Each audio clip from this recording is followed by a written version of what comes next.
ও গরম জলে স্নান করে কি মজা! হায় আমার সৌন্দর্য!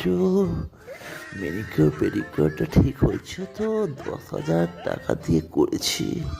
ওইদিকে একটা বুড়ো মাল আমার দিকে তাকাচ্ছে। মালটা কি সরকারি চাকরি করে? একবার পাড়াতে পাত্তা দিল না। আরে যা, চলে যায় সাইডে।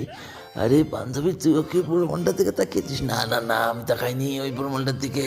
হ্যাঁ, আমারটা দেখ তো কিরম হয়েছে। আমিও তো তোর সাথে গেছিলাম মেকআপ করতে, দেখি মেকআপটা উঠে গেছে নাকি। হ্যাঁ, তোর এখানে তো ঠিকঠাক মেকআপ করেনি বাবা। তোর চোখের তলায় দাগ পড়ে গেছে বান্ধবী। বান্ধবী, তোর চোখের তলায় দাগ পড়ে গেছে। তোর চোখের তলায় কি উকুন বান্ধবী? তোর মেকআপটা ঠিক হয়নি। আর এই গজমানি ছাড়, আমার চোখ কি ফাটিয়ে দিবি নাকি রে? ছাড় ছাড় ছাড় রে ললিতা, আমার চোখ ছাড়। আমার চোখ ফেটে যাবে।